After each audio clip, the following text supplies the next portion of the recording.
دوستو پیس انفو میں خوش آمدید۔ السلام علیکم۔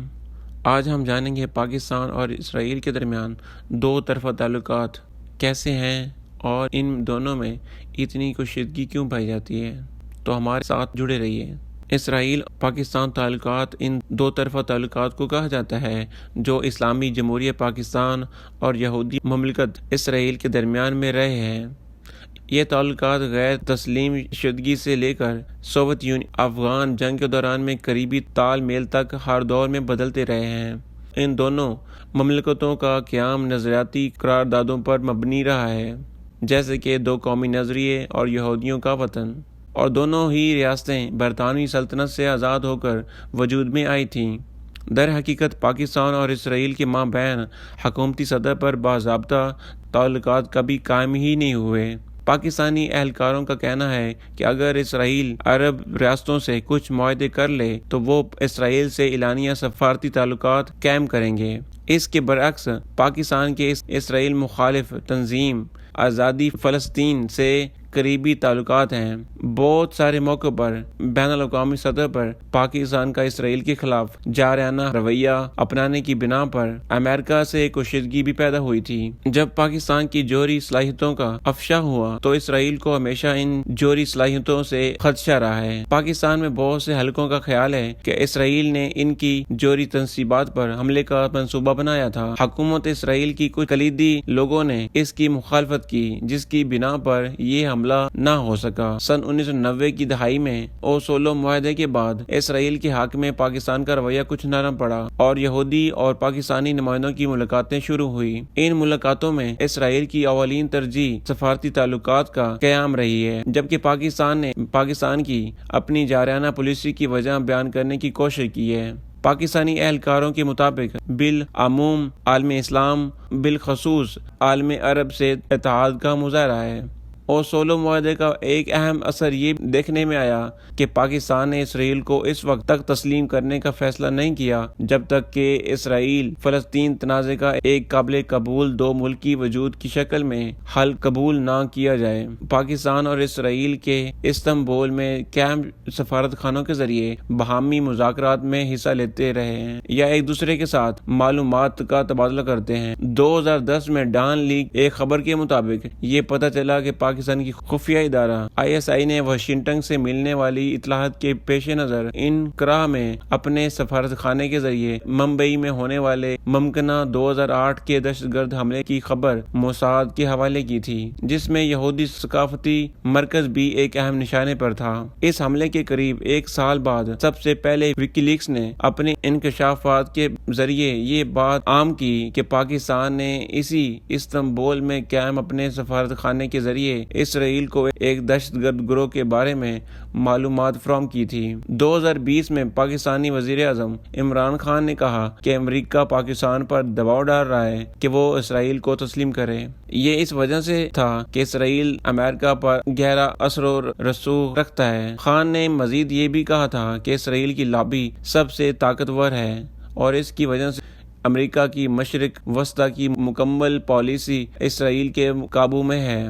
خان سے یہ پوچھا گیا کہ کیا وہ اسرائیل کے ساتھ سفارتی تعلقات قائم کریں گے یا نہیں، تو اس پر عمران خان نے اسرائیلی فلسطینی تنازع پر پاکستان کے موقف کی دوبارہ تصدیق کی کہ اسرائیل اور پاکستان کے بیچ کسی قسم کا تعلق اس وقت تک قائم نہیں ہو سکتا جب تک فلسطینیوں کے لیے کوئی منصفانہ فیصلہ طے نہ کیا جائے۔ دونوں ملکوں کے مئی 2021 میں اسرائیل اور پاکستان کے تعلقات میں اس وقت ایک نئی تلخی رونما ہوئی جب پاکستان کی قومی اسمبلی نے یروشلم تصادم 2021 پر اپنے شدید رد عمل کا اظہار کرتے ہوئے ایک متفقہ قرارداد منظور کی، جس میں فلسطینی عوام پر اسرائیل کے منظم ظلم و ستم کی شدید مذمت کی گئی اور اطلاعات کے مطابق بیان کردہ انسانی حقوق کی خلاف ورزیوں خلاف اقوام متحدہ کے ذریعے تحقیقات کا مطالبہ کیا۔ پاکستان اور اسرائیل کے بیچ سفارتی تعلقات قائم کرنے کی کوشش 1947 میں کی گئی تھی، جب اسرائیل کے پہلے وزیر اعظم ڈیوڈ بین گوریون نے ایک خط قائد اعظم محمد علی جناح کو روانہ کیا، جو پاکستان کے اہم بانی اور ملک میں قائد اعظم کے نام سے جانے جاتے تھے۔ تاہم قائد اعظم محمد علی جناح نے اس خط کا کوئی جواب نہ دیا۔ 1949 میں باور کیا جاتا ہے کہ اسرائیل کی وزارت خارجہ نے کراچی میں اپنی نمائندگی قائم کرنے کی کوشش کی تھی، جو اس وقت پاکستان کا دارالحکومت تھا، یا پھر کم از کم دونوں ملکوں کے بیچ کھل کر تجارتی تعلقات قائم کرنا چاہتی تھی۔ اس سلسلے میں پہلی بار رابطہ برطانیہ میں موجود پاکستانی ہائی کمشنرز اور اسرائیلی نمائندوں پر مشتمل یہودی تنظیموں کے ایک وفود کے درمیان میں 1950 کے آغاز میں ہوا تھا۔ پاکستانی حکومت سے یہ گزارش کی گئی تھی کہ وہ افغانستان میں بسنے والے چند سو یہودیوں کو بھارت کے لیے گزرگاہ کا ایک پروانہ دے تاکہ یہ لوگ اسرائیل میں جا کر آباد ہو سکیں۔ اس موقع پر پاکستان کی حکومت نے گزرگاہ کا پروانہ دینے سے انکار کر دیا۔ بعد میں یہ یہودی بارستہ ایران اسرائیل پہنچے تھے۔ 1952 میں ظفر اللہ خان پاکستان کے وزیر خارجہ بنے اور 14 جنوری 1953 کو ظفر اللہ خان اور امریکہ میں اسرائیلی سفیر ابا آبین کے مابین نیو یارک میں ایک خفیہ ملاقات ہوئی۔ اس ملاقات کا موضوع دونوں ملکوں کے مابین سفارتی تعلقات تھے۔ ظفر اللہ خان نے اسرائیلی سفیر کو بتایا کہ ملک میں شدید مذہبی مخالفت کی وجہ سے اسرائیل کے ساتھ مستقبل قریب میں سفارتی تعلقات قائم نہیں کیے جا سکتے۔ ان کا کہنا تھا کہ اس کے باوجود پاکستانی حکومت اسرائیل سے نفرت نہیں کرتی اور اسے مشرق وسطی میں ایک ایسا عنصر سمجھتی ہے جس کے بارے میں غور کرنا چاہیے۔ تاہم انہوں نے اس ملاقات میں طلبہ اور پروفیسروں کے باہمی دوروں کی منظوری کا آغاز کیا اور یہ بھی کہا کہ اگر عرب اسرائیل کے ساتھ کسی معاہدے پر تیار ہوئے تو پاکستان معاہدے کے حق میں اپنا وزن ڈالے گا۔ بعد میں مارچ اور اپریل 1954 کے درمیان ظفر اللہ خان نے یہ بیانات دینے شروع کیے کہ اسرائیل کو نہ تو تسلیم کیا جائے گا اور نہ ہی پاکستان ایسا کرنے کا کوئی ارادہ رکھتا ہے۔ اس وزارتی دور کے درمیان میں اسرائیل کے خلاف سخت گیر پالیسیاں اپنائی گئیں اور عرب ملکوں میں اتحاد قائم کرنے کی کوشش کی گئی۔ ظفر اللہ خان کی پالیسی عرب ممالک ہی سے کلیدی تعلقات قائم کرنے میں معاون ثابت رہی تھی۔ اسرائیل کی جنگ کی آزادی کے دوران اسرائیل کے واشنگٹن میں موجود سفارتی مشن کو اس بات کا علم ہوا، جس میں یہ افواہیں بھی شامل تھیں کہ ایک پاکستانی فوجی دستہ فلسطین بھیجا جانے والا ہے تاکہ وہاں یہ اسرائیل کا مقابلہ کیا جا سکے۔ پاکستان نے چیکو سلوواکیہ سے 2,50,000 رائفل خریدے تھے جو ظاہری طور پر عربوں کے لیے تھے۔ یہ بھی بات عام ہوئی کہ پاکستان نے اطالیہ سے 3 جہاز مصر کے لیے خریدے تھے۔ پاکستانی فضائیہ نے 1967 کی 6 روزہ جنگ اور 1973 کی 6 روزہ جنگ یوم کپور میں حصہ لیا تھا،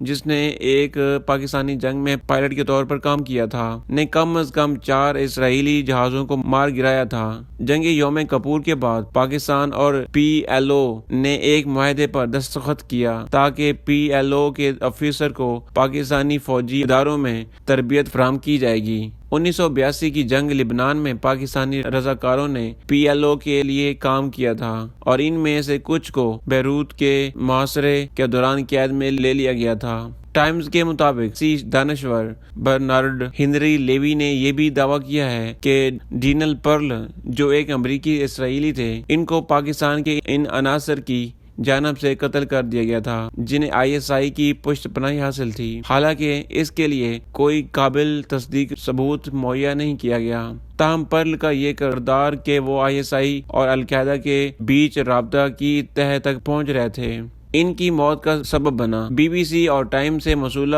کچھ دیگر خبروں میں یہ بھی کہا گیا کہ پاکستانی اکثریت پسندوں نے پرل کا قتل اس وجہ سے کیا کیونکہ اس کو اس بات کا یقین تھا کہ پرل ایک اسرائیلی موساد کا خفیہ ایجنٹ تھا جو امریکی سفیر کی آڑ میں ان کے ملک میں کام کر رہا تھا۔ اس کے علاوہ پاکستان کی مذہبی سیاسی جماعتوں جیسے کہ جماعت اسلامی، جماعت علماء اسلام اور لشکر طیبہ سختی سے اسرائیل کے ساتھ کسی بھی قسم کے تعلقات کی مخالفت کرتے آئے ہیں، اور یہ لوگ مسلسل اس ملک کو دشمن اسلام اور دشمن پاکستان قرار دیتے ہیں۔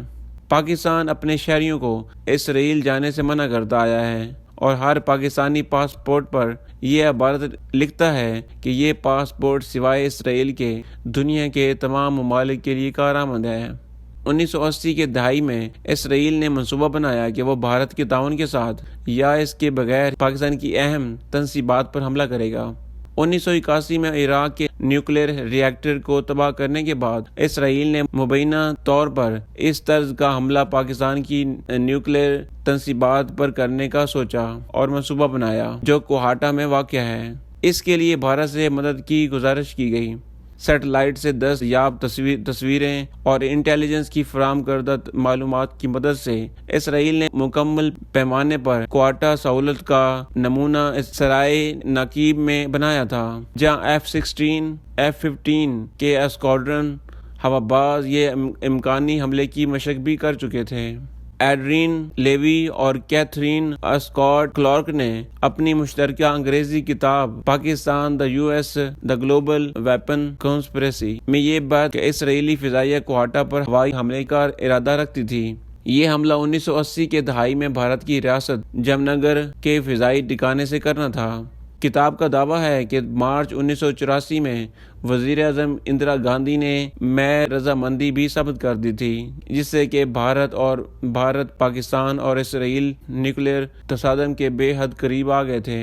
ایک اور رپورٹ کے مطابق اسرائیل کی دلچسپی پاکستان کے کوہاٹا ری ایکٹر کو تباہ کرنے میں اس وجہ سے تھی کہ وہ اسلامی بم کو روک دے گا، جس کی پیش رفت کو بھارت کی جانب سے روک دیا گیا، کیونکہ 1982 میں اسرائیلی جہازوں کو درکار ایندھن کی فراہمی سے اس نے انکار کر دیا۔ اسرائیل اپنی جانب سے مشترکہ بھارتی اسرائیلی کارروائی بنانا چاہ رہا تھا تاکہ اس حملے کی پوری ذمہ داری صرف اس کے سر پر نہ رکھی جائے۔ 1 اکتوبر 2015 کو اسرائیلی وزیر اعظم بنیامین نیتن یاہو نے ایک امکانی بے چینی کی صورتحال کو اس وقت ٹال دیا جب انہوں نے نیو یارک کی سیر افینہ اپنے عشائیے کو منسوخ کر دیا، کیونکہ وہاں پر پاکستان کے وزیر اعظم میاں نواز شریف بھی رات کے کھانے پر آ رہے تھے۔ ایک دوسرے کے ساتھ ان تمام مخالفت کے باوجود دونوں ممالک کے بارے میں اطلاعات موجود ہیں کہ ان لوگوں نے ڈائریکٹریٹ قائم کیے ہوئے ہیں تاکہ ایک دوسرے کے ساتھ انٹیلیجنس تعاون جاری رکھا جا سکے۔ پاکستان کے اسرائیل کے ساتھ دفاعی تعاون کی تاریخ 1980 کی ابتدائی دہائی سے تعلق رکھتی ہے، جب پاکستان کے صدر اور فوجی حملے کے صدر جنرل ضیاء الحق نے ISI کو یہ اجازت دی تھی کہ وہ اسرائیل کے موساد کے ساتھ معلومات کے لیے ایک خفیہ ڈائریکٹریٹ قائم کرے۔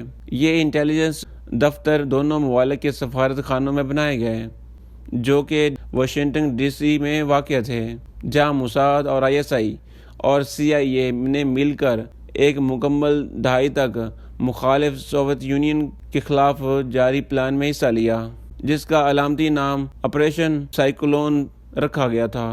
اس تعاون کے حصے کے طور پر اسرائیل نے سوویت ساختہ ہتھیاروں کو افغان باغیوں کو فراہم کیا تھا، جو سوویت یونین سے افغانستان میں لڑ رہے تھے۔ اسی طرح اسرائیل پاکستانی فوج کو بھی ہتھیار فراہم کر رہا تھا۔ وکی لیکس نے امریکہ کے ایک سفارتی مراسلے کو جاری کیا ہے، جس سے یہ ظاہر ہوتا ہے کہ ISI نے خفیہ طور پر انٹیلیجنس کی معلومات موساد کو فراہم کی تھی۔ ISI نے ایک تبادلہ خیال کیا کہ اسرائیلی شہریوں کو ستمبر اور نومبر 2008 کے بیچ میں حملوں کا نشانہ بنایا جا سکتا ہے، جیسا کہ 26 نومبر کے ممبئی حملہ ہوا تھا، جس کے نشانے میں ایک یہودی مرکز بھی تھا۔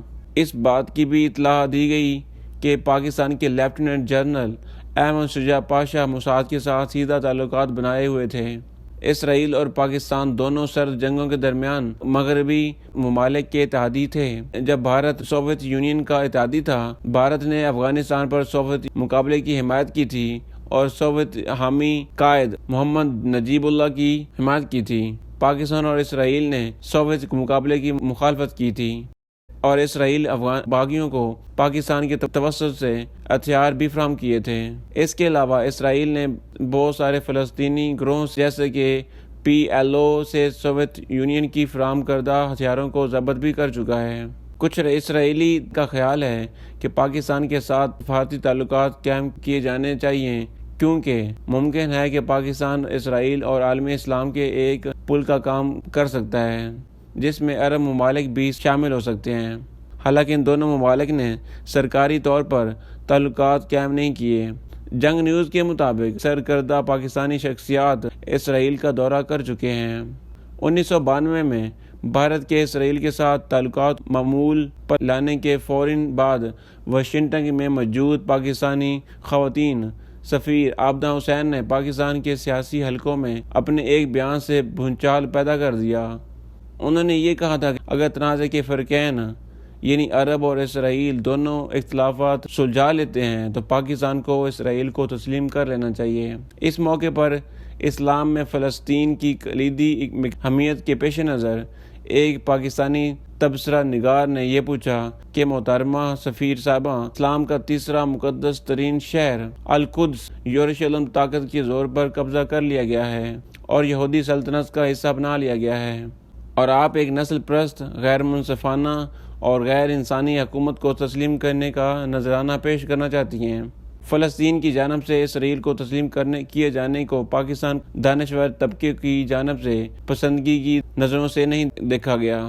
اس کی وجہ سے کچھ عرب حکومتیں جو اسرائیل کے ساتھ امن قائم کرنا چاہتے ہیں شدید تنقید کا نشانہ بنی۔ تبصرہ نگار کے الفاظ ایک اس طرح تھے: فلسطین کے یاسر عرفات اور اردن کے شاہ حسین کی طرح اسرائیل کو تسلیم کرنا گویا القدس شریف کے قبضے کو تسلیم کرنا ہے۔ اگر کل کو اسرائیل مکہ اور مدینہ پر قبضہ کرے اور عرب ممالک اسے تسلیم کریں تو کیا باقی عالم اسلام اسے تسلیم کرے گا؟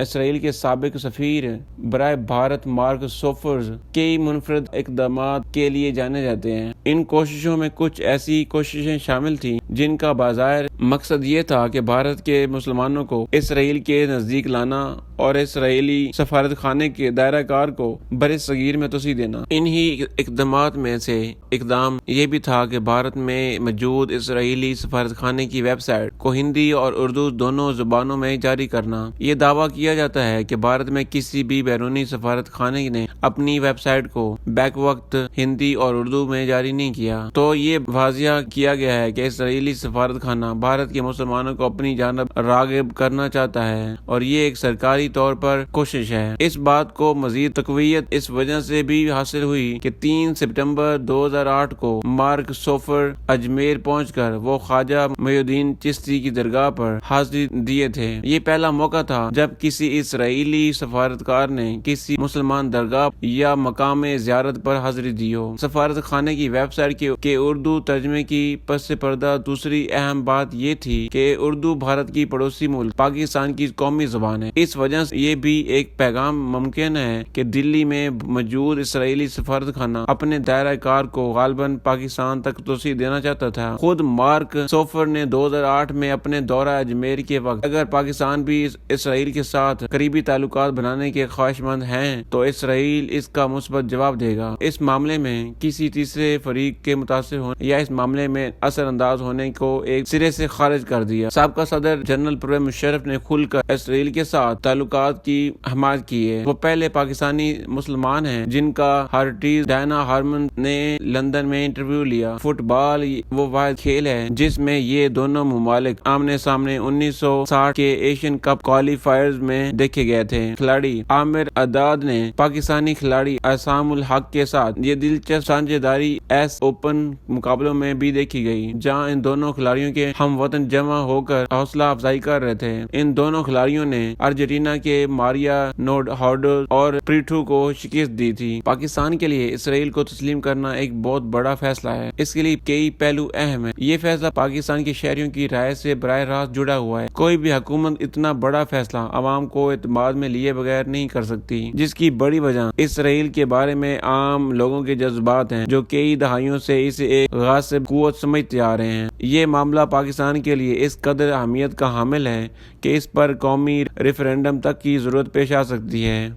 اسرائیل نے ماضی میں فلسطینیوں اور اس کے عرب پڑوسیوں کے ساتھ دستخط کیے ہوئے تمام معاہدوں کو توڑا ہے۔ اس لیے یہ توقع کرنا بے وقوفی ہوگی کہ اسرائیل پاکستان کے ساتھ کیے گئے کسی معاہدے کی پاسداری کرے گا۔ اسرائیل نے ماضی میں تاریخی طور پر کبھی بین الاقوامی قوانین یا بین الاقوامی معاہدوں کا احترام نہیں کیا۔